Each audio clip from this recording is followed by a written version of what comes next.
Shalom saudara, firman Tuhan dalam Matius 24 ayat 4 berkata, jawab Yesus kepada mereka, waspadalah supaya jangan ada orang yang menyesatkan kamu. Dalam Voice of Pentecost kali ini, kita akan membahas tentang hati-hati dengan penyesatan. Tuhan Yesus sudah memberikan peringatan bahwa menjelang akhir zaman akan banyak terjadi penyesatan dengan munculnya nabi-nabi dan guru-guru palsu yang mengaku menerima wahyu yang baru dari Tuhan, sekalipun itu bertentangan dengan firman Tuhan. Penyesatan ini akan menimbulkan perlawanan terhadap kebenaran Alkitab, sehingga banyak orang percaya, khususnya dari kalangan gereja yang toleran terhadap ajaran yang tidak alkitabiah, akan sangat mudah disesatkan. Kristus meminta agar para murid waspada terhadap penipuan rohani yang akan terjadi di seluruh dunia pada akhir zaman ini. Orang percaya diperintahkan untuk menguji segala sesuatu, apakah sesuai dengan kebenaran Allah dalam Alkitab atau tidak. Dia ingin orang percaya tetap berjuang mempertahankan imannya, karena iman dan kasih abadi kepada Kristus dan firman-Nya akan memberikan perlindungan terhadap ajaran sesat. Ajaran sesat disebut juga sebagai bidat atau heresi. Kata bidat sendiri berasal dari kata Arab bid'ah, yang berarti suatu ajaran atau aliran yang menyimpang dari ajaran yang benar. Kamus Besar Bahasa Indonesia juga menerangkan bahwa bidat adalah ajaran yang menyalahi ajaran yang benar. Sejak zaman gereja mula-mula, ajaran sesat selalu hadir untuk mempengaruhi kehidupan gereja. Bahkan sampai hari ini, ajaran sesat masih eksis melalui wajah yang baru. Sehingga kalau orang percaya tidak teliti memeriksanya, akan sulit untuk mengidentifikasi apakah ini ajaran yang benar atau ajaran yang sesat. Sebab mereka juga menggunakan Alkitab sebagai dasar ajaran mereka. Paulus berkata, terkutuklah semua orang yang memberitakan Injil yang bertentangan dengan yang diberitakannya, sebagaimana yang dinyatakan oleh Tuhan Yesus sendiri. Lalu, bagaimana agar orang percaya dapat terhindar dari penyesatan? Yang pertama, mengerti ajaran yang benar. Firman Tuhan dalam Yohanes 14 ayat 6, kata Yesus kepadanya, akulah jalan dan kebenaran dan hidup. Tidak ada seorang pun yang datang kepada Bapa kalau tidak melalui aku. Kata Yunani untuk kebenaran menggunakan kata aletheia, yang artinya ajaran yang benar. Karena apa yang Yesus ajarkan selama dia di dunia adalah kebenaran, dan dia bukan salah satu kebenaran, tetapi dialah satu-satunya kebenaran. Kita tidak akan mudah dipengaruhi oleh ajaran-ajaran sesat apabila kita tahu mana ajaran yang benar. Firman Tuhanlah kebenaran. Dan seluruh isi Alkitab adalah firman Tuhan. Maka dari itu kita harus membaca seluruh isi Alkitab, bukan hanya sebagian-sebagian saja. Yang kedua, bertumbuh menjadi dewasa rohani. Di dalam gereja ada anak-anak dan orang dewasa. Dan dalam Injil ada susu dan makanan keras. Kedua hal ini adalah pemberian Tuhan, dan keduanya sangat tepat untuk waktu yang tepat. Namun demikian, susu tidaklah tepat untuk orang yang sudah dewasa. Demikian juga sebaliknya, kata Yunani untuk anak kecil adalah nepios, artinya bayi yang menyusui. Orang percaya yang kerohaniannya masih anak-anak, masih memerlukan susu, atau dalam bahasa Yunaninya adalah gala, merupakan gambaran tentang perkataan-perkataan yang manis, yang enak didengar, pengajaran pertobatan, kelahiran baru, iman, berkat, dan lain-lain. Mereka lamban dalam hal mendengarkan firman Tuhan, karena lebih memilih untuk mendengarkan dongeng. Paulus mengatakan bahwa mereka yang belum dewasa dalam Kristus masih hidup secara duniawi, dan manusia duniawi tidak memiliki ketajaman rohani untuk memilih yang baik dan menolak yang jahat, sehingga akan mudah dipengaruhi oleh ajaran-ajaran sesat. Kristus tidak membenci orang percaya yang kerohaniannya masih anak-anak, tetapi Dia ingin orang percaya melewati masa kanak-kanaknya dan terus bertumbuh menuju dewasa rohani. Saudara, Tuhan ingin kita bertumbuh dalam pengenalan akan kebenaran, sehingga kita dapat berhati-hati dari penyesatan dan menjadi pengajar kebenaran, supaya amanat agung Tuhan Yesus tergenapi dan kita bertumbuh di dalam segala hal ke arah Kristus. Untuk penjelasan lebih lengkapnya dari tim teologi kami, silakan buka link yang ada di atas atau scan QR Code yang tersedia. Tuhan Yesus memberkati.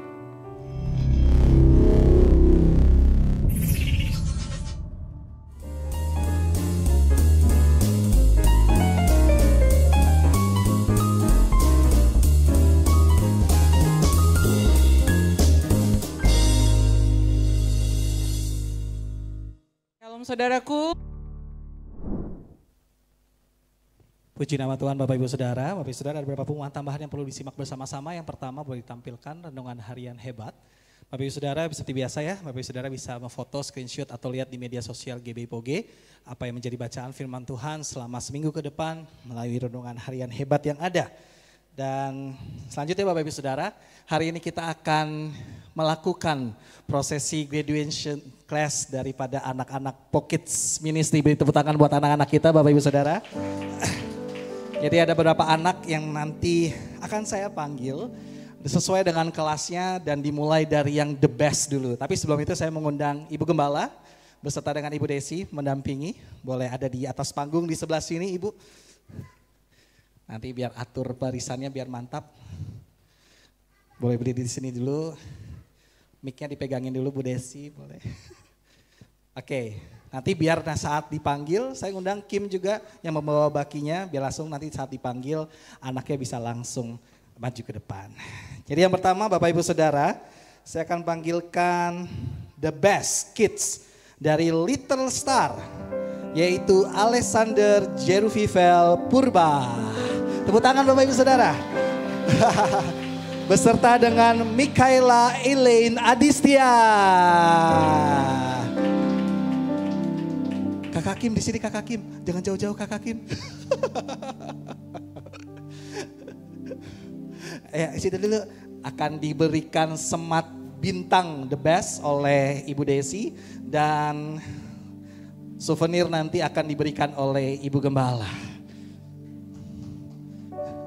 Berikan tepuk tangan sekali lagi buat adik-adik kita the best kids dari Little Star. Nah, Ibu Gembala boleh memberikan souvenir.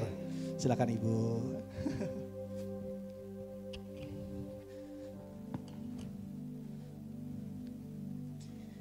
Yeay. Ya, adik-adik. Ya. Oke, adik Jeru, adik Mika. Nah. Boleh ke sini adik Jeru, adik Mika. Ke sini adik Jeru, adik Jeru. Ada Mika sini? Ya. Oke, berikutnya untuk kelas Best Kids dari kelas Basic, saya mengundang Darren Sabriel Herjuno dan Kimberly Christabel Aurora. Tepuk tangan Bapak Ibu Saudara. Ini Best Kids dari kelas Basic. Wow.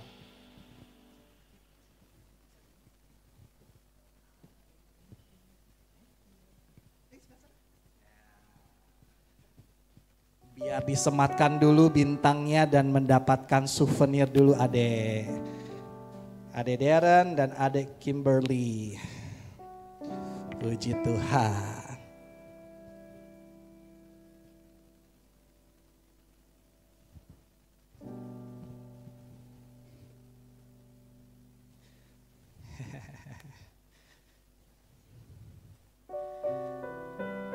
Banyak ya pegangannya ya buat yang best kids. Ayo sebelah sini, Adek. Ikutin kakak di sini yuk, di sebelah sini yuk. Nah, berikutnya saya akan panggilkan yang kelas-kelas yang naik dari little ke kelas basic. Yang pertama ada Adek Rahel Kimora dan selanjutnya boleh tepuk tangan Bapak Ibu Saudara, Rahel Kimora, Zafira Mikaela Simbolon, Thomas Josia, Odelia Cesa, Joanna Selomita, Jemiel Tobi Christmas. Wih, mana nih adik-adiknya nih? Yang naik dari kelas little ke basic. Mana nih adik-adiknya?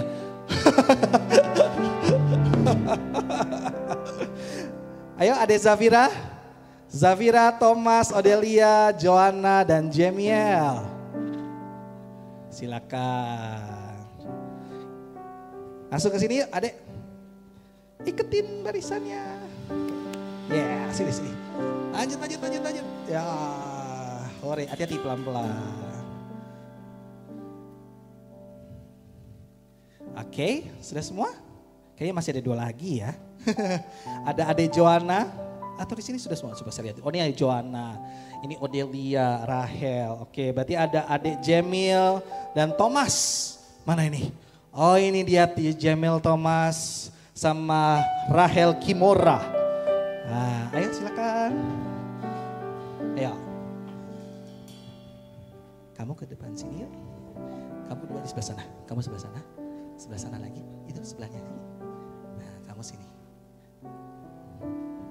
Oke.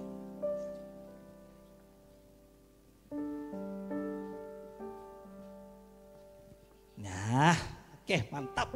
Berikutnya, ini tadi dari kelas little ke kelas basic Bapak Ibu Saudara. Nah selanjutnya adalah dari kelas basic ke kelas inter. Tapi saya panggilkan dulu untuk the best kids dari Interteens. Yaitu adik Satoshi dan adik Agnes. Tepuk tangan Bapak Ibu Saudara. Ini untuk best kids ya nih. Silakan disematkan dulu nanti bintang. Kesini ya Satoshi ya sama Agnes. Disematkan dulu bintang dan souvenir dari Ibu Desi dan Ibu Gembala.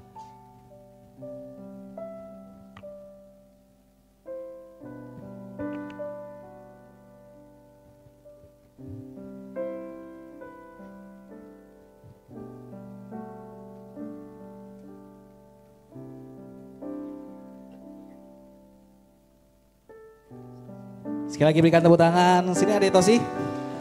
Tosi dan Agnes, mari. Silakan ke sini. Kakak, Tosi, ayo ke sini. Oke, thank you. Nah, selanjutnya saya akan panggilkan dari kelas basic yang naik ke kelas inter adalah Ibu Desi boleh kembali turun, Ibu Gembala boleh tetap di atas panggung. Sekalian gitu ya.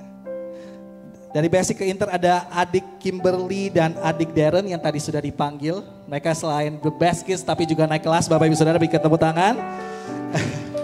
Lalu berikutnya adalah Kenzo dan Irena. Tepuk tangan Bapak Ibu Saudara. Adik Kenzo dan Irena. Kenzo Nathanael dan Irena Josephine. Sebelahnya Agnes ya. Di paling belakang. Dan berikutnya dari kelas inter naik ke kelas teens. Nah artinya kalau udah mau teens ini udah mau youth Bapak Ibu Saudara ya.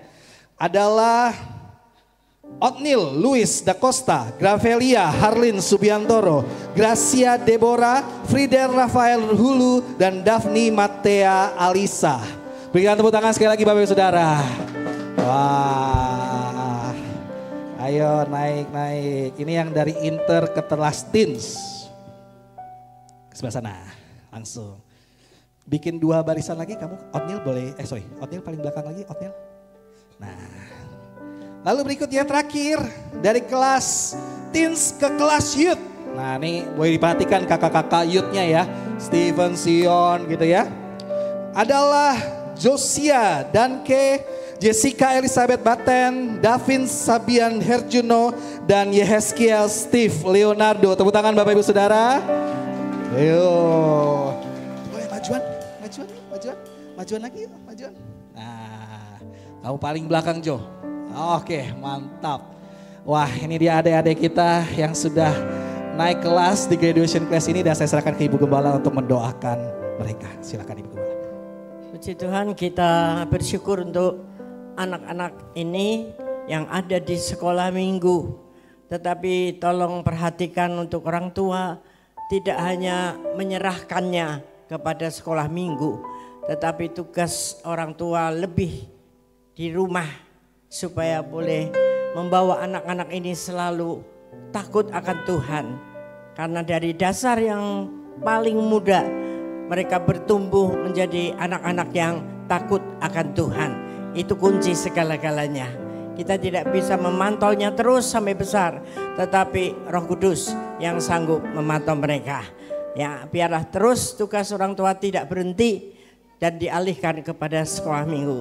Tetapi engkau terus menaungi, mengajar dengan dasar-dasar firman Tuhan yang benar. Sehingga mereka tidak akan gampang meninggalkan imannya dan tersesatkan oleh roh-roh lain. Puji Tuhan, mari kita bangkit berdiri, mari kita akan berdoa. Terima kasih Tuhan untuk anak-anak-Mu ini, biarlah roh-Mu terus menyertainya dan Engkau menjagai kehidupannya. Dari kecil kami menyerahkan mereka ke dalam tangan-Mu. Tuhan Yesus yang memberkati dan melindungi.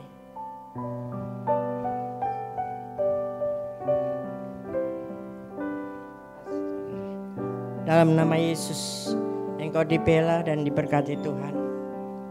Dalam nama Tuhan Yesus,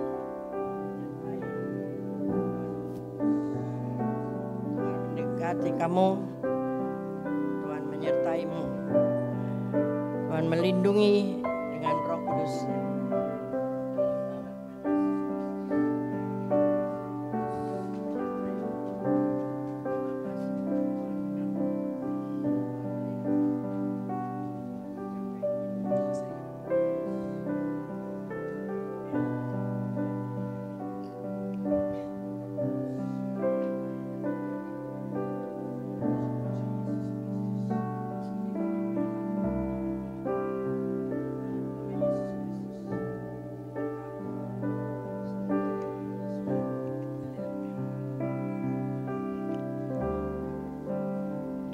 Kita mengucap syukur sekali lagi untuk anak-anak ini. Hamba menyerahkan mereka ke dalam tangan-Mu Tuhan. Biar Roh Kudus-Mu terus menyertai di masa-masa yang kritis, di umur-umur menjelang masuk ke dalam teens. Tuhan terus bela, Tuhan terus bungkus dalam kuasa darah-Mu, dalam Roh Kudus-Mu, menuntun, memimpin mereka. Dan kami juga menyerahkan semua orang tua untuk bertanggung jawab terus terhadap anak-anaknya secara serius di zaman yang tidak baik ini. Terima kasih Tuhan, di dalam nama Yesus Kristus kami mengucap syukur. Haleluya. Amin. Kita berikan Silakan tepuk duduk tangan saudara. Bapak Ibu Saudara. Mungkin mereka akan menyampaikan pujian untuk Tuhan. Boleh kakak-kakak sekolah minggu diambil dulu kertas-kertasnya. Adik-adik kita akan memberikan lagu pujian Bapak Ibu Saudara. Beri tepuk tangan buat anak-anak kita. Iya, ini sambil nunggu. Lagu pujian ini berkata Tuhan Yesus baik. Yang setuju Tuhan Yesus baik boleh katakan amin. Boleh kasih tahu dong sebelah kanan kirinya, Tuhan Yesus baik bagimu. Tuhan Yesus baik bagimu. Mereka akan nyanyikan lagu ini bersama-sama. Tuhan Yesus baik. Hari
tangan buat adik-adik kita.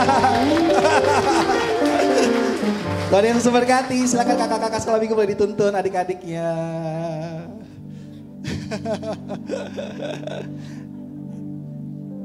Pelan-pelan ya. Gantian. Ayo pelan-pelan. Lihat kabel di bawah. Wah. Bapak Ibu Saudara, ini gak ada latihannya Bapak Ibu Saudara. Karena request dari Ibu Gembala, langsung kita buat Bapak Ibu Saudara. Tepuk tangan buat adik-adik kita. Puji nama Tuhan. Kita mau terus satukan hati kita akan lanjutkan ibadah kita bersama-sama.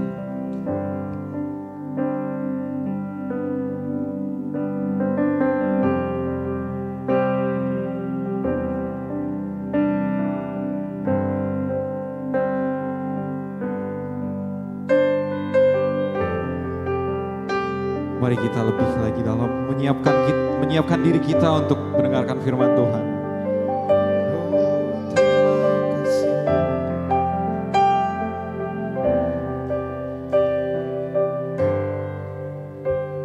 Mari sama-sama katakan, Kau hiasi.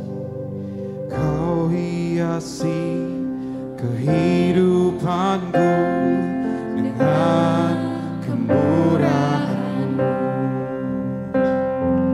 Kau rancangkan masa depanku penuh dengan harapan. Aku ada saat ini, semuanya karena kasih-Mu. Aku hidup hari ini, semua berkat kemurahan-Mu.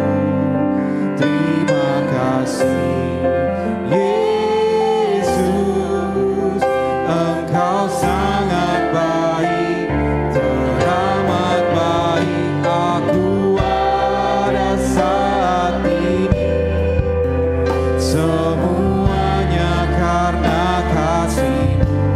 Aku hidup hari ini, semua berkat kemurahan-Mu. Terima kasih Yesus, Engkau sangat baik, teramat baik. Aku ada saat ini, ku ada semuanya kasih-Mu.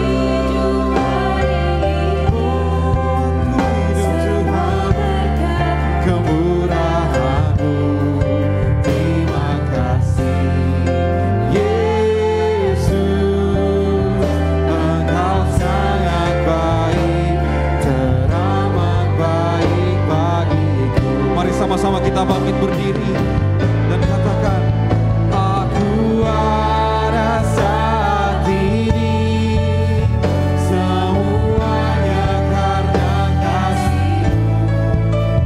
Aku hidup hari ini, semua berkat kemurahan-Mu. Terima kasih Yesus, Engkau sangat baik, teramat baik. Aku ada saat ini. Silakan untuk maju ke depan, Pak Pendeta.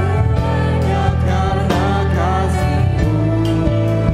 Aku hidup hari ini, semua berkat kemurahan-Mu.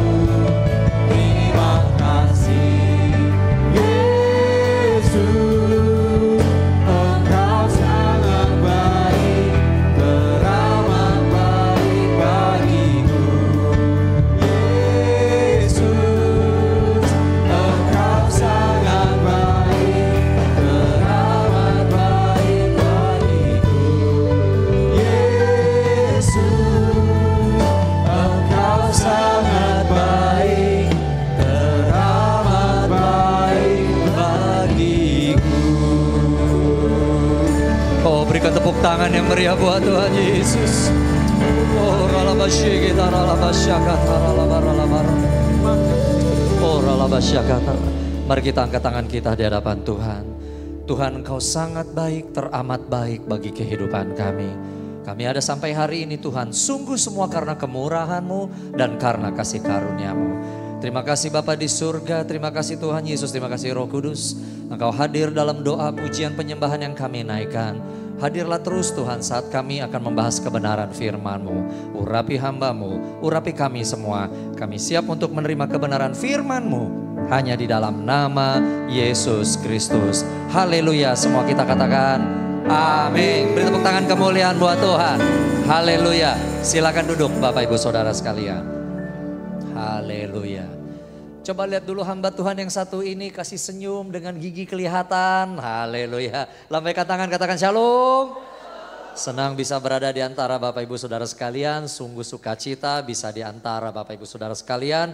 Dan sungguh sukacita juga bisa menyaksikan begitu banyak anak-anak kita yang naik tingkat, naik kelas di sekolah minggu mereka. Bahkan ada yang sudah akan meninggalkan sekolah minggu, naik ke youth. Saya percaya selama generasi muda ada di dalam gereja, maka gereja akan terus bertahan dan akan terus bertumbuh. Beri tepuk tangan kemuliaan buat Tuhan. Haleluya.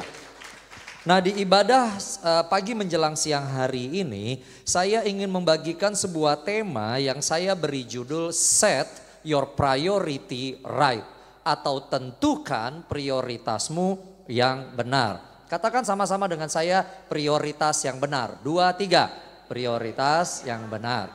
Hari ini saya tidak mengajar kepada Bapak Ibu Saudara bagaimana menentukan prioritas, tetapi saya mendorong supaya Anda menempatkan apa yang paling penting dalam hidupmu sebagai prioritas yang paling atas. Katakan amin.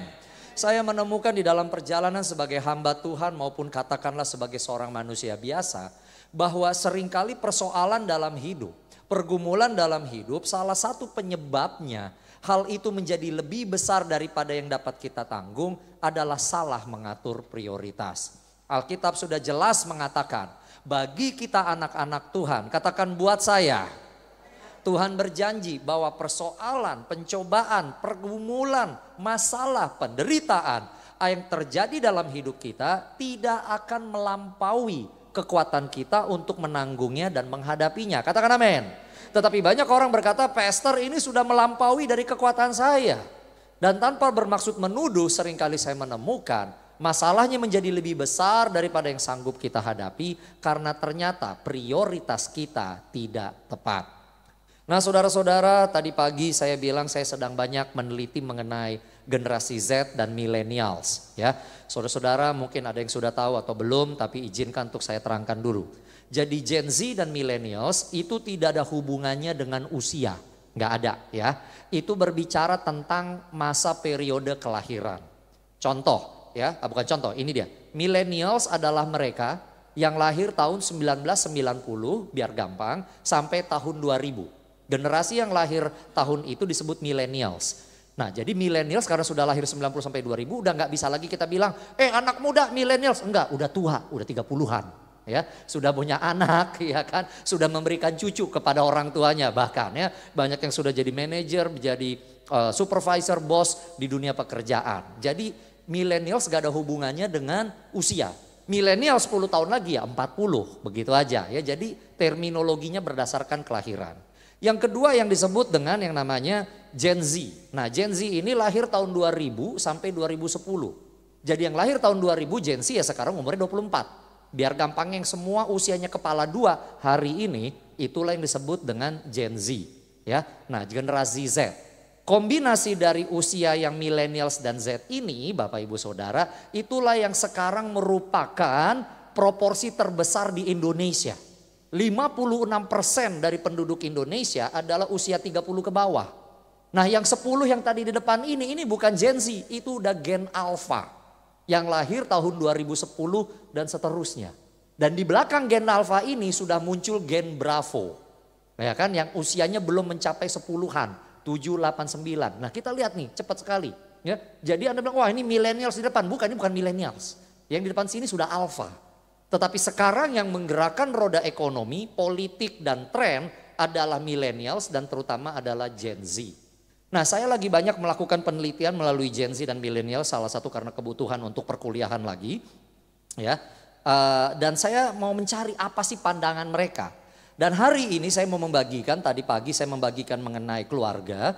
Tapi siang hari ini saya mau tahu apa sih yang menjadi prioritas bagi generasi Z umur 20-an dan millennials 30 yang hari-hari ini mendrive ekonomi, politik dan tren. Apa yang jadi prioritas hidup mereka. Dan melakukan penelitian melalui Pew Research, Deloitte, McKinsey, Gallup, Harvard, apalagi itu Barna, American Psychological Association, World Economic Forum dan menggunakan AI. Wih, Pastor Chris bisa pakai AI, bisa. Saya bisa pakai 10 AI, saya tahu caranya. Tapi bukan berarti joki, bukan gitu ya. Saya nanya apa sih yang jadi prioritas mereka. Dan hasilnya temuan dari berbagai sumber ternyata ini yang prioritas. Generasi umur 30 dan 20 hari ini di seluruh dunia. Dikatakan yang nomor 1 prioritas itu ternyata kesehatan fisik dan mental. Wah, penting untuk sehat secara fisik, juga sehat untuk mental. Makanya sering pakai healing, nah kan begitu, ya kan. Nomor 2 keseimbangan antara aktivitas kerja dan non kerja. Bagi mereka tuh perlu berimbang, walaupun rada aneh juga cara ngitungnya. Jadi bilang gini, kerja kayak kuda, belajar kayak kuda, tidur kayak kuda. Tidur kayak kuda tuh gimana coba, ya kan. Tapi mereka segitu gini, kalau saya banyak kerja harus banyak juga liburan. Ya kan, waduh saya banyak working. Ketika long weekend minggu lalu, yuk kita ke puncak untuk healing. Kena macet 14 jam, turunnya pening dan pusing, kan begitu. Ya kan, tapi ini suka bingung. Jadi mereka selalu, kalau anak Gen Z nanya, wawancara interview. Kalau interview kan biasanya bosnya yang nanya, kamu begini enggak? Ini ya. Setelah itu ada pertanyaan enggak? Langsung ditanya sama Gen Z, liburnya berapa lama? Standarnya kan 14, ada bonus liburan enggak apa segala macam. Enggak terlalu peduli dengan gaji sebenarnya. Mereka tanyanya bisa ngambil cuti enggak? Bisa healing enggak bos? Ada bonus untuk liburan enggak? Jalannya kemana nih? Ke Singapura atau ke Malaysia atau Tasikmalaya? Nah, contohnya begitu. Ya kan, ini agak beda ya. Lalu yang ketiga hubungan sosial. Bagi generasi milenial dan Z, hubungan sosial penting. Makanya medsos, sosmed apapun itu selalu menjadi bagian yang gak terpisahkan. Makanya di Everyone Asia dikatakan kalau untuk menjaring Gen Z dan millennials harus ada di medsos. Puji Tuhan Poge ini emang progresifnya luar biasa dalam penginjilan. Masuk ke media, stream dan yang lain-lain. Memang tidak ada cara lain. Penginjilan paling efektif hari ini adalah melalui internet, melalui sosial media, melalui streaming. Itu udah harus diakui. Ya. Lalu apalagi kemapanan finansial penting bagi generasi 30 dan 20 ini. Mereka lebih pintar di dalam hal mengatur keuangan dibandingkan generasi X 40-50 ke atas itu. Ini tidak mudah untuk ditipu generasi Gen Z dan millennials. Mereka nggak mudah ditipu. Kenapa? Lahirnya aja udah dengan internet, namanya udah masuk ke komputer, kan begitu.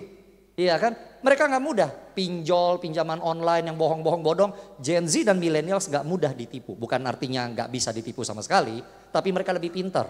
Mereka bisa tahu mana hoax atau enggak. Maaf, yang usia 40-50 begitu ada muncul di WAG keluarga, wah kayak begini, nggak dicek dulu kebenarannya.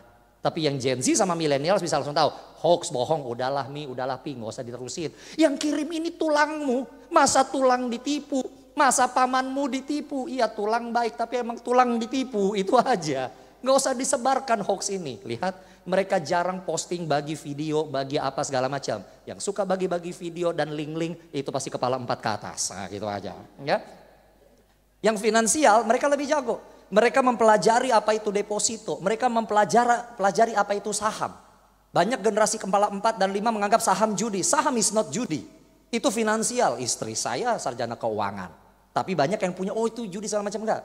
Mereka mulai mikir bagaimana saya memiliki obligasi, ori, saham dan yang lain-lain. Karena mereka sadar bahwa orang tua di atas mereka makin menua dan harus menjadi mereka yang mulai mengambil alih penghidupan. Jadi mereka memikirkan hal itu. Ya. Yang kelima, nilai-nilai etika dan moral. Wah luar biasa. Gen Z dan millennials ternyata lebih Yeremia, lebih tidak mudah digoyangkan untuk kompromi. Ini berita baik. Orang Gen Z dan millennials, saya tidak bilang semua, tapi banyak sekali terutama anak Tuhan, itu menjunjung nilai etika dan moral.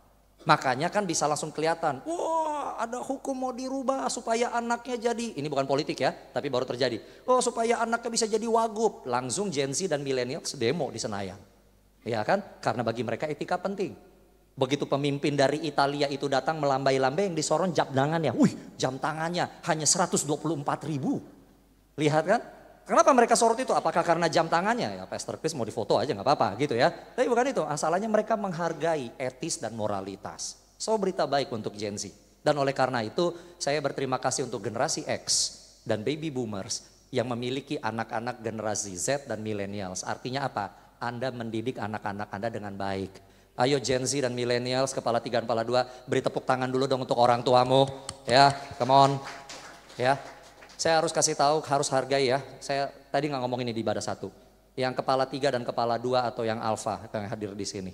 Ya, hargai generasi X, kepala 4, kepala 5, dan baby boomers kepala 6 ke atas.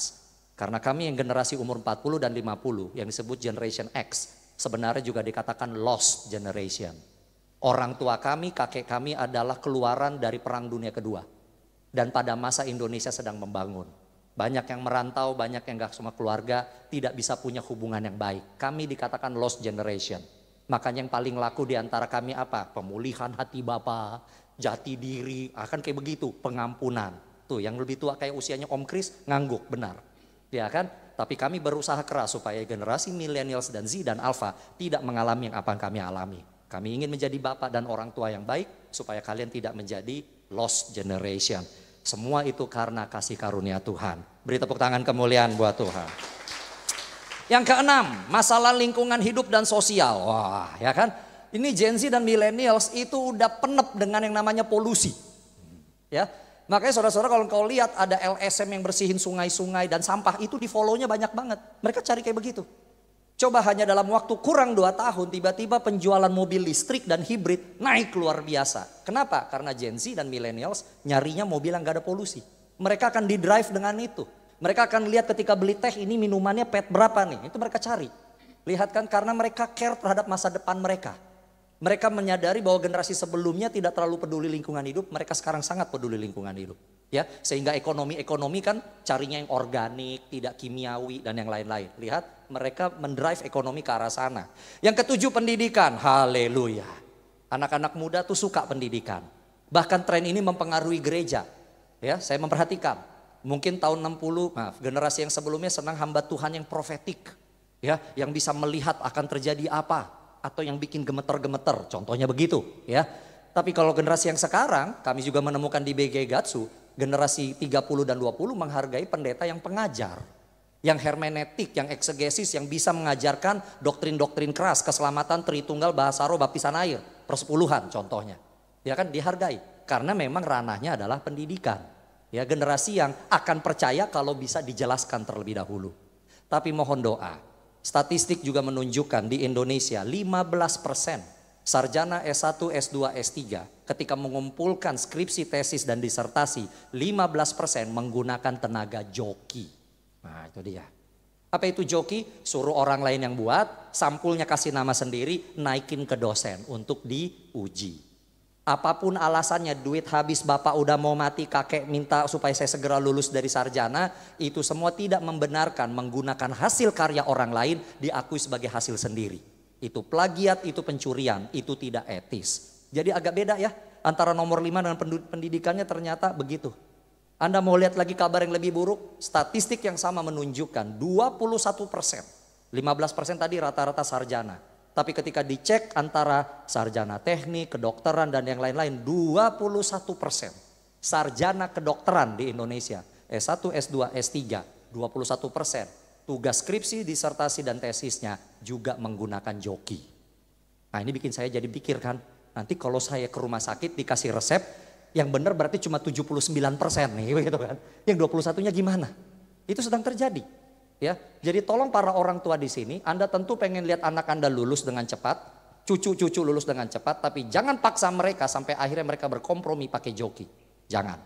Ya, biar dari hasil karya sendiri. Lulusnya lama Pak, mestinya 4 tahun jadi 6 tahun, 6 tahun lah, tapi hasil karya sendiri. Ya, Pak dia jadi nggak sempat pacaran ini, ya nanti aja pacarannya sesudah lulus, nggak apa-apa juga kan? Iya kan nggak sempat berumah tangga, nanti aja setelah lulus dengan benar. Ya jangan paksa anakmu untuk akhirnya kompromi dengan yang tidak etis. Ya, oke. Yang ke-8 komunitas. Katakan komunitas. Anak-anak muda senang berkomunitas. Yang belum gabung ke cool. Nggak usah ngikut komunitas yang lain. Komunitas love aja. Kasih Tuhan. Ya, nggak usah cari komunitas yang toksik. Cari aja komunitas yang penuh kasih. Sarangeo. Oke.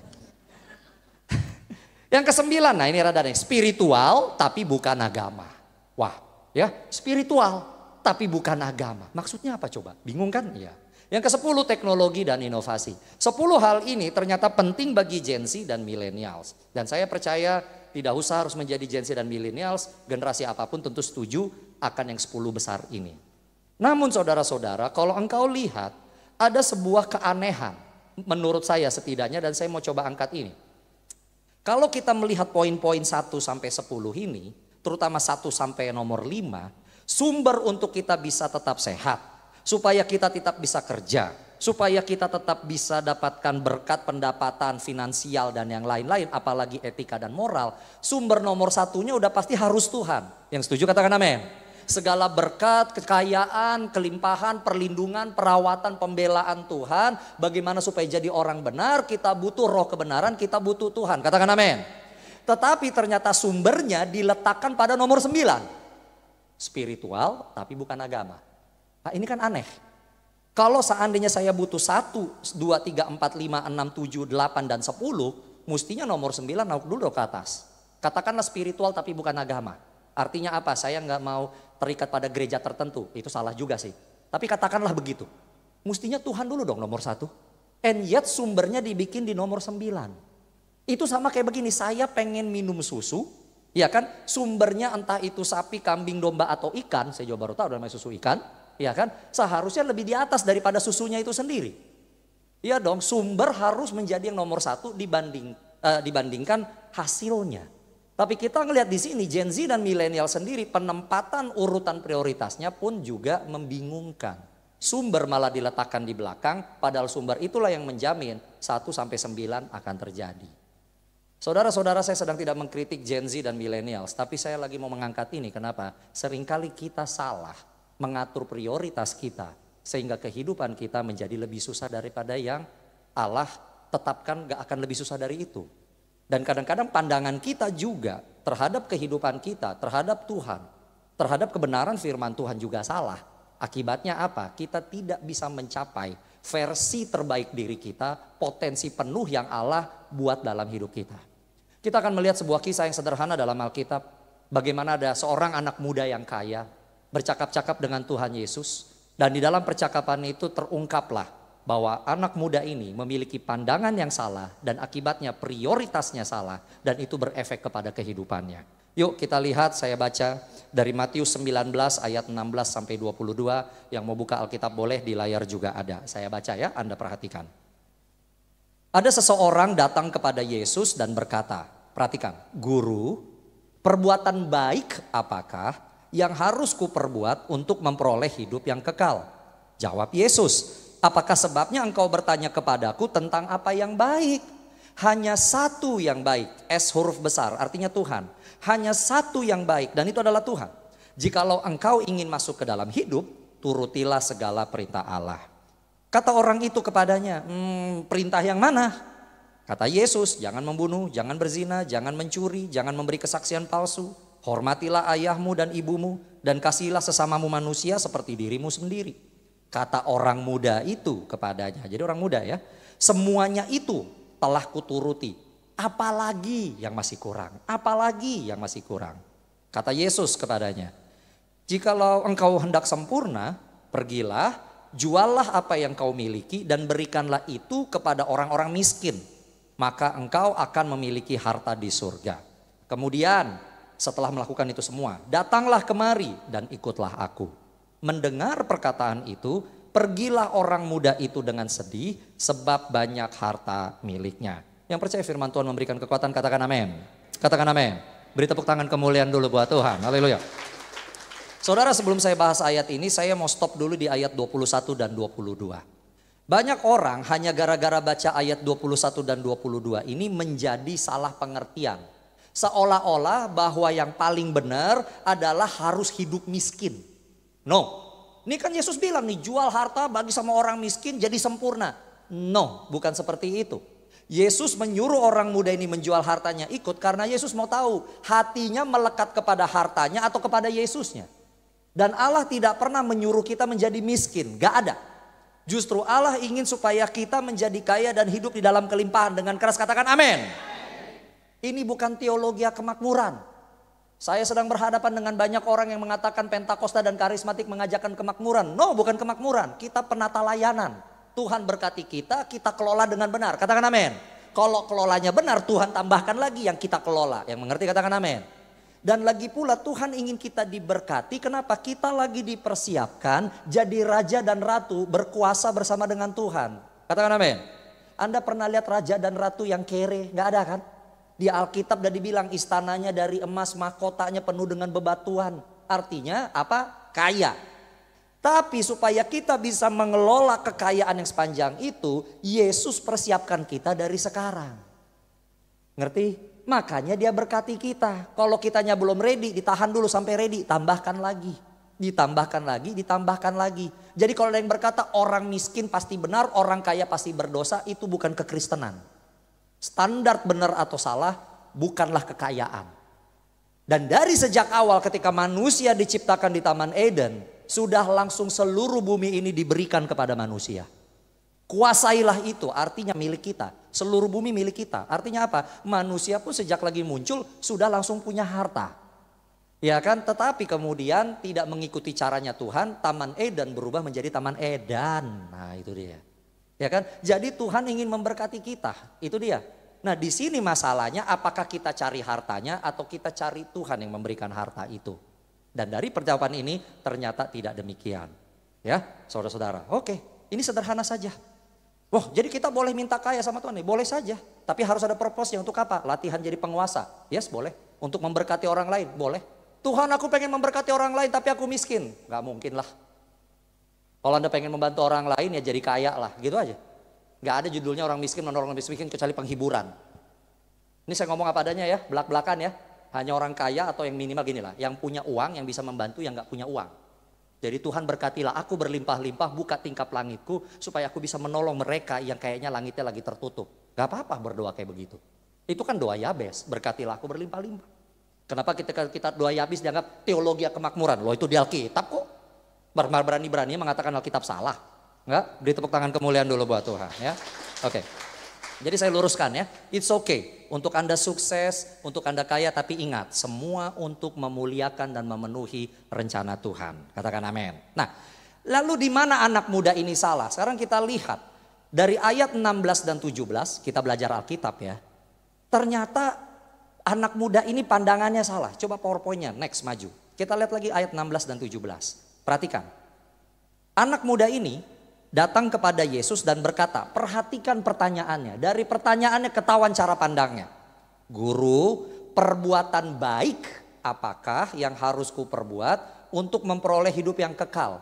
Untuk aku bisa masuk sorga, maksudnya begitu. Perbuatan baik apakah supaya bisa masuk sorga? Ini aja dari pertanyaannya sudah sok tahu. Kalau dia mau jujur, dia nanya gini dong sama Yesus. Yesus, guru, rabi, cara masuk sorga gimana sih? Gitu dong. Ini enggak. Yesus masuk sorga berbuat baik kan? Gimana? Perbuatan baik macam apa? Udah langsung yakin aja masuk sorga dengan berbuat baik. Udah ngajarin Yesus dari pertanyaan itu. Nangkep maksud saya? Iya kan? Udah langsung ngajarin loh. Yang punya sorga dia kok masuk. Perbuatan baik apa nih? Atau gini, gua harus bikin apa? Bayar lu apa supaya gue bisa masuk sorga? Nangkep gak? Anak muda ini dia yakin hidup kekal sorga adalah sesuatu yang diperoleh nanti. Katakan nanti. Karena berbuat. Berbuat apa? Berbuat baik. Saya buat baik nanti pasti masuk ke sorga. Sok tahu. Udah maksain Yesus untuk masuk sorga harus berbuat baik. Jadi kalau dibilang Kristen progresif baru sekian bulan yang lalu, ini sudah ada sejak tahun 33. Kristen progresif masuk sorga karena berbuat baik. Yesus lihat pertanyaannya, jawabannya. Apakah sebabnya engkau bertanya kepadaku tentang yang baik? Pertanyaan lu salah. Hanya satu yang baik. Masuk sorga bukan karena berbuat baik. Tapi karena Tuhan baik sama kita, kita diizinkan masuk sorga. Beda ya Bapak Ibu Saudara? Perhatikan lagi, jikalau engkau ingin masuk ke dalam hidup. Anak muda itu tanya hidup yang kekal. Lihat ayat 16, hidup kekal. Yesus gak pernah ngomong hidup yang kekal. Di ayat ini. Dia bilang masuk ke dalam hidup. If you want to live, maka turuti apa yang maunya Tuhan. Saudara-saudara, ini menjadi kesalahan banyak orang Kristen. Nomor satu, memandang kehidupan yang sekarang sama kehidupan di sorga itu adalah dua hal yang berbeda. Yesus tidak pernah memandang begitu. Kehidupan yang sekarang terus dilanjutkan sampai kekekalan. Yang ngerti katakan amin. Jadi tidak ada bedanya.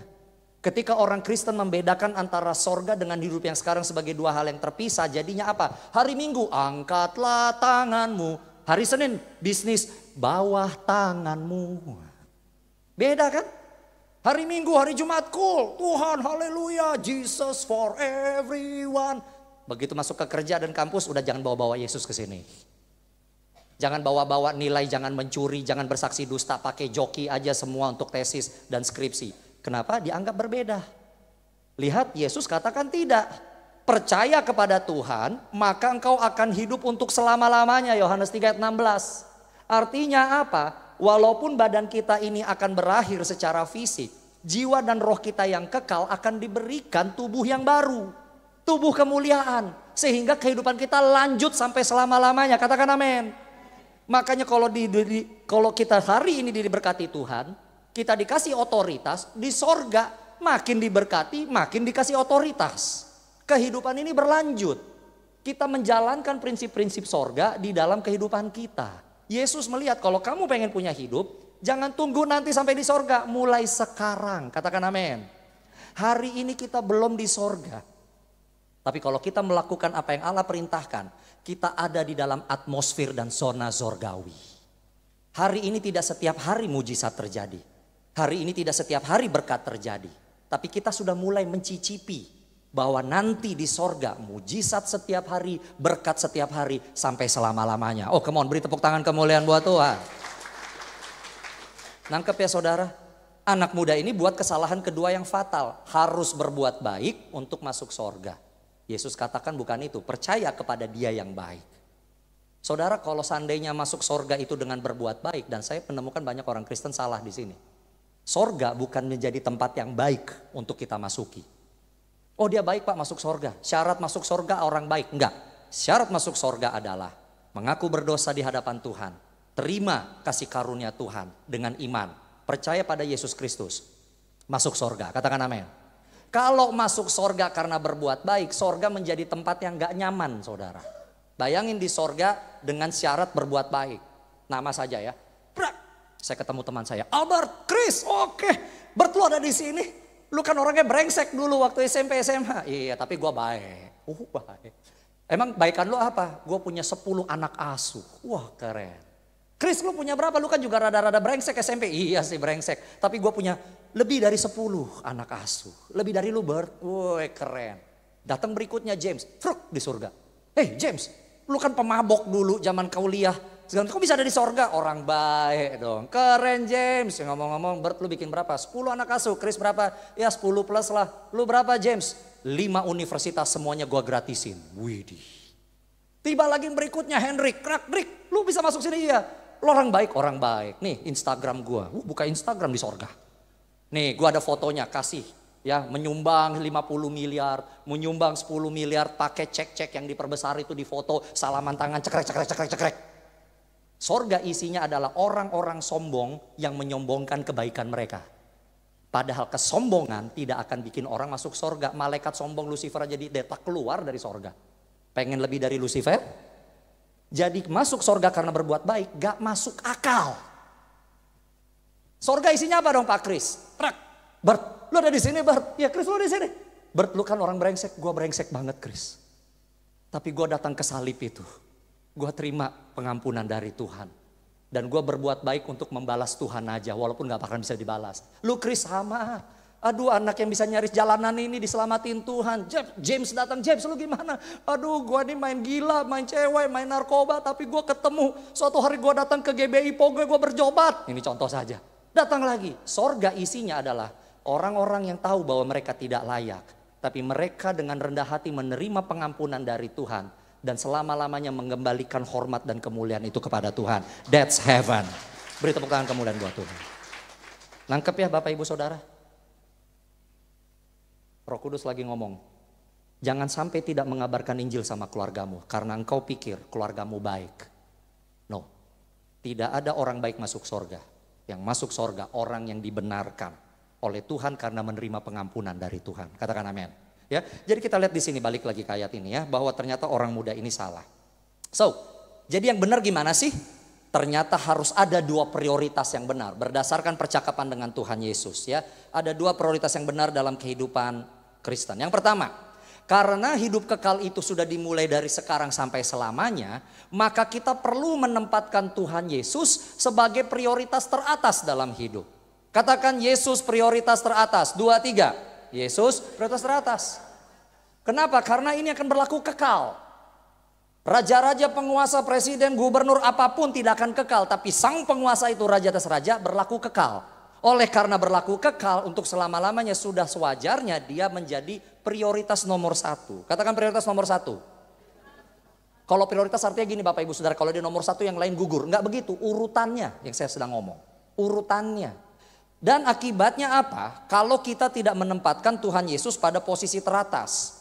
Jika kita tidak menempatkan Tuhan Yesus pada posisi teratas, akan berakibat kita mempertanyakan. Akan berakibat kita akan mengabaikan, PowerPoint next, mengindahkan kebenaran, bahkan melakukan pembenaran diri sendiri. Banyak orang Kristen akhirnya tidak bisa melakukan apa yang Allah minta, firman Tuhan, karena Yesus bukan nomor 1. Dan akibatnya apa? Kita mulai mencari pembenaran, kenapa saya nggak lakukan itu. Saudara, Yesus nomor 1 itu artinya gini, segala sesuatu dimulai dari Yesus dulu. Katakan amin. Itu artinya Yesus menjadi nomor 1. Jesus is my number 1. Means number 1 dalam apapun harus dia dulu.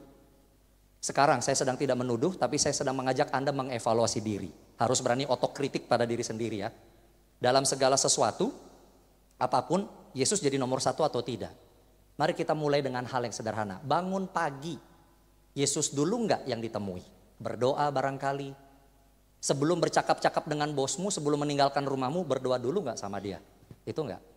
Bagi orang Kristen hari pertama dalam minggu bukanlah Senin tapi Minggu. Minggu adalah hari pertama dalam satu minggu. Senin sebenarnya hari kedua. Oke? Apakah kita rajin datang ke gereja setiap hari Minggu? Memulai hari pertama dalam satu minggu dengan mencari wajah Tuhan dulu. Betul enggak? Kita lakukan itu setiap saat atau enggak? Bagaimana di sini yang lagi kuliah atau mau cari pekerjaan? Waktu cari universitas atau pekerjaan tanya Tuhan Yesus dulu enggak? Atau malah tanya orang lain, sekarang kampus yang paling ngetop di mana? Yang paling murah di mana? Malah nanya itu dulu. Atau lagi mau cari pekerjaan, cari dulu, perusahaan yang sahamnya LQ45 itu yang mana dulu? Bukannya nanya gitu.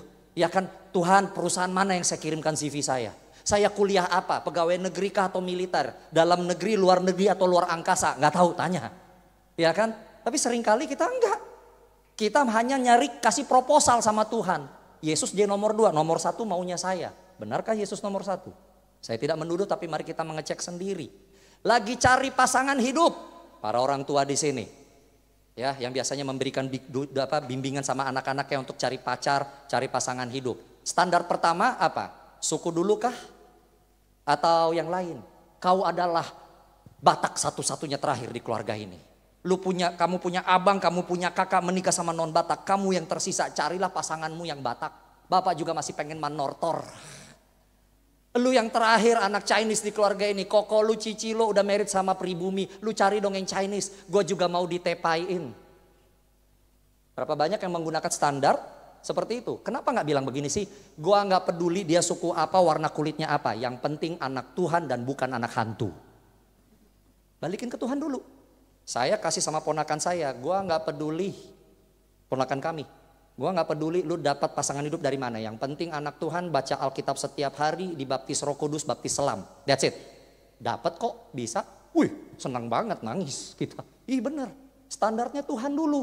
Tapi berapa banyak kita akhirnya standarnya adat dulu, manusia dulu. Begitu dapat pasangannya, kemudian hari ternyata gak pas. Begitu gak pas jadinya angan-angan, pasangan pas gak ada ya angan-angan. Nangkep maksud saya di sini? Ayo kita jujur nggak dengan hal itu? Yang terakhir yang paling berat ya, keuangan. Waktu ngatur pengeluaran keuangan, Tuhan dulu nomor 1 atau Tuhan nomor berapa? Lagi heboh kan hari-hari ini siapa itu yang si AA itu inisialnya di YouTube ngomongin persepuluhan. Udah sejak tahun 33 Masehi ngomongin persepuluhan masih diulang, masih aja yang banyak ngirim ke Pastor Chris. Ini bagaimana? Sekarang saya ngomong gini, maaf Ibu Gembala ya, maaf. Saya sekarang begini deh, pendekatan ini pengajar ya. Kalau Yesus bukan nomor 1 dalam hidupmu, udah gak usah kasih persepuluhan aja. Artinya apa? Yesus belum nomor 1 dalam hidup. Tapi kalau Yesus nomor 1, persepuluhan buah sulung, penaburan apapun, kau nggak hitung-hitungan sama Tuhan. Karena dia nomor 1. Lihat, daripada mengedrumel, nanti kalau kurang uangnya gimana, kalau ini gimana. Lihat, pertengkaran bilang kalau saya kasih persepuluhan, ini Ibu Rachel nggak ngomong sama saya, Anto nggak ngomong sama saya yang ngomongin. Ya, kadang-kadang pertengkaran mengenai persepuluhan gini, Pak, istri saya sakit, anak mau sekolah, bisnis mau runtuh. Saya kasih persepuluhan, nanti istri saya sakit, anak saya nggak sekolah, bisnis runtuh. Hanya gara-gara 10%. Come on, ini logis atau enggak? Masa gara-gara kasih 10%, kau masih punya 90%, kau nggak bisa bawa istrimu ke rumah sakit, anakmu sekolah, menyelamatkan bisnismu. Seandainya katakan gini, 100% nggak usah kasih persepuluhan kau miliki. Lalu tiba-tiba genteng bocor dan itu menghabiskan 10% gaji. Apakah gara-gara memperbaiki genteng, istrimu sakit, anakmu nggak sekolah, bisnis jadi berantakan? Kan nggak masuk akal. Tapi kalau 10% begini, 90%-nya nggak cukup. Nggak cukup, itu namanya kesalahan manajemen keuangan. Masa punya 90% nggak cukup? Itu tidak ada kemampuan. Tapi berapa banyak yang mau belajar mengenai budgeting, mengenai finansial? Sedikit kan? Dan yang kedua, hati-hati dengan kalimat ini. Saya kasih persepuluhan, istri sakit, anak gak sekolah, bisnis hancur. Berarti kemalangan yang kau terima, engkau bilang karena Tuhan yang ambil berkat. Berani menyalahkan Tuhan?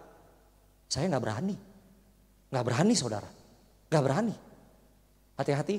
Tapi karena Tuhan belum nomor 1. Habis itu ada yang berdebat. Pak Kris, bukankah keluarga nomor 1? Saya bilang Tuhan nomor 1, keluarga nomor 2. Enggak dong Pak, keluarga nomor 1. Kalau engkau mengatakan keluargamu nomor 1, artinya yang engkau sembah, ya keluargamu. Kan nomor 1 keluarga. Saya gak menyembah keluarga, saya angkat tangan di gereja. Gak ada bedanya dengan orang yang meninggikan terluhur. Tapi kalau engkau menempatkan nomor 1, kau gak hitung-hitungan sama Tuhan. Katakan amin. Di dunia ini orang nomor 1 di hati saya, istri saya di depan sini. Nah, untuk dia saya gak hitung-hitungan. Kenapa? Because I love her. Maaf ya, dibuka rahasia lagi ya. Suatu kali pergi ke toko, dia lihat ada anting, dia coba. Ya coba gak apa-apa kan.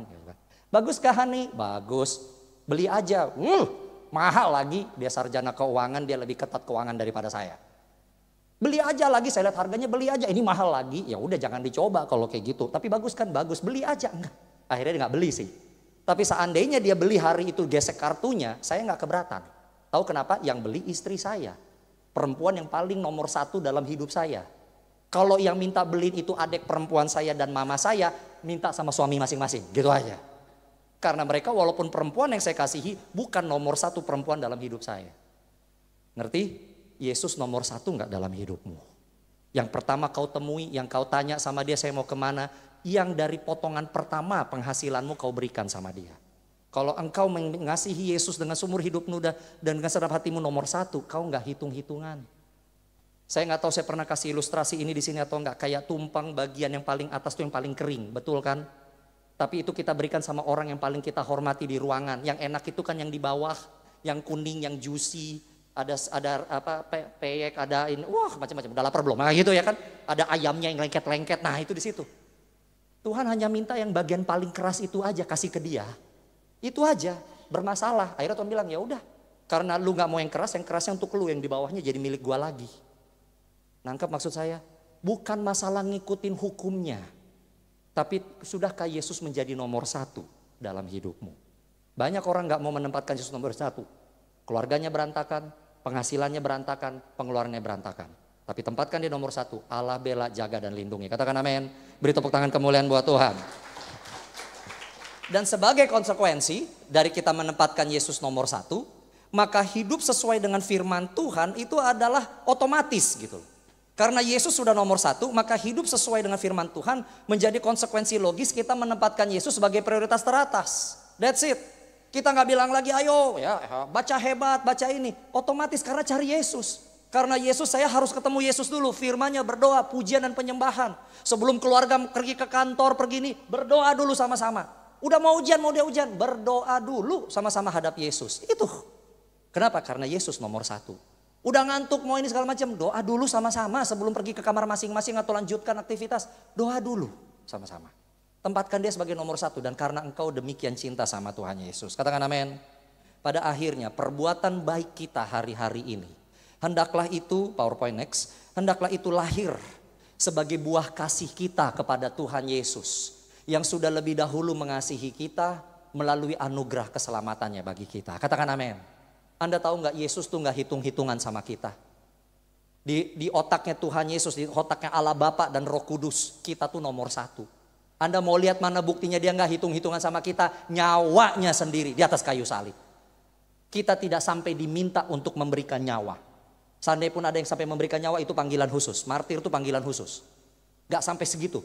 99,9% orang Kristen tidak dipanggil sebagai martir. Menginjil iya. Itu panggilan khusus. Tapi Yesus, bagi dia misi seumur hidupnya dia menyelamatkan kita. Dia gak hitung-hitungan sampai darah terakhir. Wow. Why not kita menempatkan Tuhan Yesus sebagai yang pertama dalam hidup kita? Ingat kembali kasihnya yang luar biasa itu. Katakan amin. Jadi saudara, apa atau siapa yang kau tempatkan paling atas dalam prioritas hidupmu akan selalu mempengaruhi jalan hidupmu. Karena itu tempatkanlah Tuhan Yesus sebagai prioritas teratas dalam hidupmu. Katakan amin. Beri tepuk tangan kemuliaan buat Tuhan. Saya tutup dengan kasih ilustrasi terakhir ini. Saya bawa payung nih di sini. Payungnya warna ungu Pak Kris ya, cuma ini yang saya lihat di rumah saya jadi yang saya bawa. Nah, ya. Saudara semua tahu payung kan? Payung ya. Bukan margasi payung, payung gitu ya, oke. Payung kalau yang benar dia jerujinya harus bagus ya, sehingga bisa di-extend. Nah ya, bisa di-extend terbuka. Dan harus juga kanopinya itu tidak bolong-bolong, semuanya harus padat. Kenapa? Fungsinya untuk melindungi kita. Dan payung untuk berfungsi benar harus di atas. Kalau di samping gak ada gunanya, biarpun ini payung yang benar. Apalagi di bawah sini makin gak ada fungsinya. Untuk fungsi payung itu bisa bagus, dia harus ada di atas kepala kita. Lebih tinggi dari kita. Saudara-saudara, hari ini siapa yang menjadi payungmu? Atau apa yang menjadi payungmu? Pastor, yang paling tinggi dalam kehidupan saya adalah keluarga. Keluargamu yang tidak sempurna itu, yang masih kadang-kadang suka berantem, yang kadang-kadang masih ada anggota gereja, anggota keluargamu malas ke gereja, masih nggak bisa masih nggak bisa diajarin, kau tempatkan itu di atas kepalamu. Itu ibarat memiliki payung yang bolong-bolong.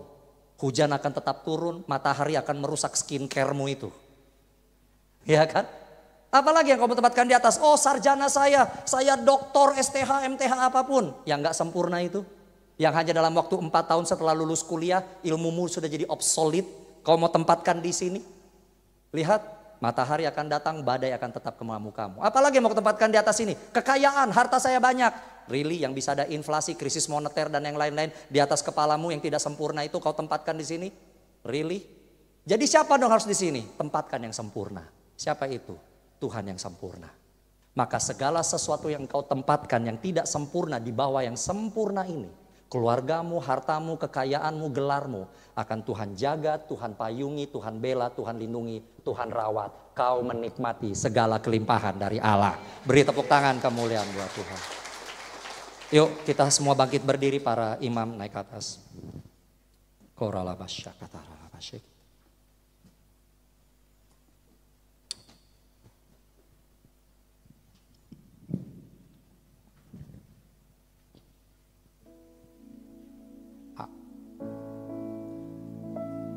Bila ku buka mataku dan lihat wajahmu, terkagum bila ku lihat hidupku dan karya tanganmu. Ku tersanjung karena semua yang baik dalam hidupku itulah karyamu. Kau beri kesempatan yang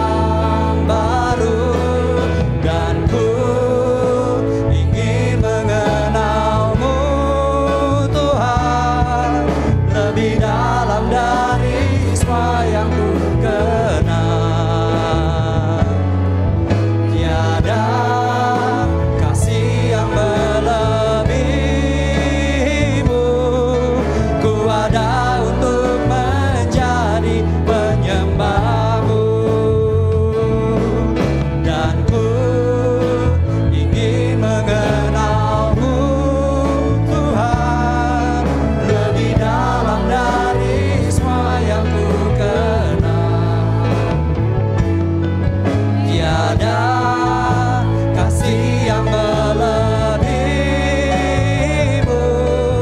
Ku ada untuk menjadi penyembahmu.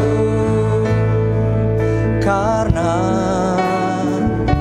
semua yang baik dalam hidupku itulah karyamu.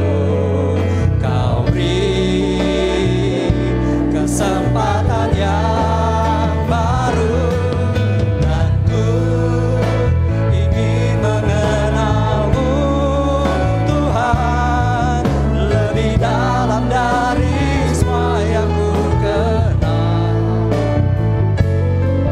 Tiada kasih yang melebihimu. Ku ada untuk menjadi penyembahmu,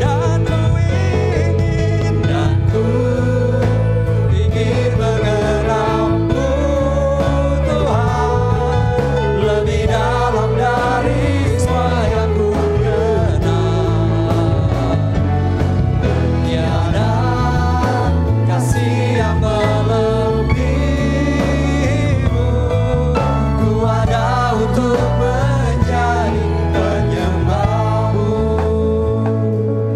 Kita ambil waktu sejenak, pejamkan saja mata saudara, konsentrasi sama Tuhan dan konsentrasi pada suara saya. Saudara, hari ini saya tidak menuduh atau menghakimimu, tapi Roh Kudus meminta untuk kita mengecek diri kita sendiri. Sudahkah dalam segala hal Yesus menjadi yang nomor satu dalam kehidupan kita?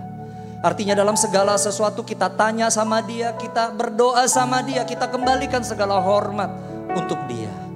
Kalau hari ini engkau mendengarkan firman dan Roh Kudus berbicara kepadamu, dan ternyata mungkin Yesus belum menjadi yang nomor satu dalam segala hal dalam kehidupanmu, dan kau mau berkata sama Dia siang ini, Tuhan ampuni aku, Tuhan ampuni aku gak sadar sebenarnya memang Engkau yang nomor satu, Engkaulah payungku ya Tuhan. Dan segala sesuatu yang gak sempurna akan menjadi sempurna karena Engkau yang sempurna yang menaunginya. Ampuni aku Tuhan kalau aku bersungut-sungut dalam banyak hal, padahal Engkau Tuhan yang nomor satu. Tapi aku bersungut-sungut karena ternyata Engkau bukan yang nomor satu dalam hidup. Tapi mulai hari ini aku mau menempatkan Engkau sebagai yang nomor satu. Kalau Engkau mau berkata demikian di hadapan Tuhan, saya menantang Bapak Ibu Saudara, ambil tindakan iman ini. Letakkan tangan kananmu di atas dadamu sebagai tanda engkau minta ampun sama Tuhan. Dan engkau minta Roh Kudus untuk selalu mengajar engkau, mengingatkan, meneguhkan, untuk menjadikan Yesus sebagai yang nomor satu dalam kehidupanmu. Dan saya akan berdoa untuk Bapak Ibu Saudara. Bapak di surga, engkau lihat anak-anakmu Tuhan yang mengambil dengan tindakan iman, meletakkan tangan kanan mereka di atas dada mereka. Ini sebagai tanda kerendahan hati kami Tuhan. Satu, kami mohon ampun kalau ternyata dalam banyak hal kami belum menempatkan Engkau sebagai nomor satu. Tetapi yang kedua, kami juga meletakkan tangan kami di atas dada kami. Tuhan, Roh Kudus masuk dalam hati kami, bersihkan kami, tuntun kami di dalam segala kebenaran, supaya kami selalu diingatkan segala sesuatu dimulai dari Engkau dan hanya untuk Engkau. Terima kasih Tuhan, terima kasih Tuhan. Segala yang baik hanya datang daripadamu. Kami ingin mengenalmu lebih dalam. Kami terus akan menempatkan Engkau ya Tuhan Yesus sebagai yang nomor satu dalam kehidupan kami. Terima kasih Bapa di surga, terima kasih Tuhan Yesus. Terima kasih Roh Kudus, ini doa kami Tuhan. Berbicara lebih dalam dan berbicara lebih spesifik kepada kami semua. Dan kami naikkan segala hormat, pujian, ucapan syukur kami kepadamu. Hanya di dalam nama Yesus Kristus. Haleluya, semua kita katakan amin. Beri tepuk tangan kemuliaan buat Tuhan. Terima kasih Tuhan untuk kasih setiamu yang kuat kami dalam hidupku. Terima kasih Yesus untuk kebaikanmu sepanjang hidupku. Terima kasih